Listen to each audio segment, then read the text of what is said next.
Gipasidunggan sa Cebu City Police Office ang security guard nga dako og natampo sa pagkuha og balik sa gipamunit nga mga kwarta nga nahulog sa South Coastal Road niadtong milabayng semana. Si Dean Cueno nakadawat og cash assistance gikan sa CCPO atol sa paghatag og pasidungog kaniya sa kapulisan.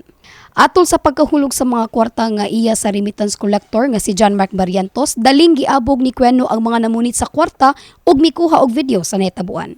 Apan taliwa sa maong gihimo ni Cueno, gibutyag ni CCPO Director Colonel Erino Dalugdog nga floating ang status sa maong gwardya human nga wala na kini makabalik sa iyang pagtrabaho. Gitagaan na to siya gining certificate of appreciation isip po sa pag-recognize sa iyahang pagkamatinabangon o pagkamaluluyon nga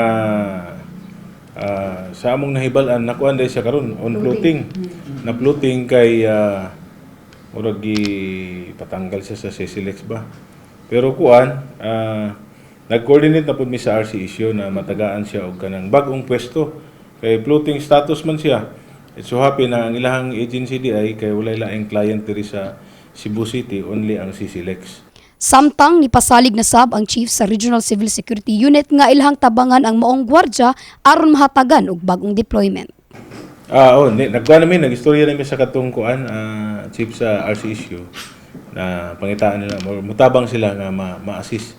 Kini si Dean Cueno kay Luoy Mampod, na floating town siya karon. Siya ay kanang kuan ba, trabaho niya, pamilyado ra ba din siya. Ang inani nga mga tao ang ayan tabangan.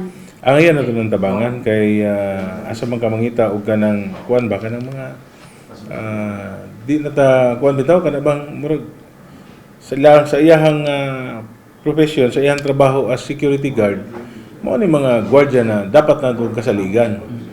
Kay mismo siya nagvoluntary nga mag-render sa iyahang serbisyo na without any in return ba. Tanaw niya nga naagi dapat tabangan, matabang gid siya. Samtang padayon ang pag-awhag sa kapulisan sa mga nakapunit nga muuli na sa kwarta. Palaw man usab nila ang investigasyon sa pangangkon sa kolektor nga si Barrientos. Nitumaw karon ang pagduda sa kapulisan kung tinuod ba nga 4 milyones pesos ang inakolekta gikan sa usa ka mall duol sa maong lugar. Muhimo og background investigation ang CCPO kang Barrientos, lakip na ang pag-backtrack sa mga CCTV camera sulod sa mall kung asa gikan ang kolektor. Kini si Mayferis Paticolon, CNU Com intern alang sa MyTV Cebu.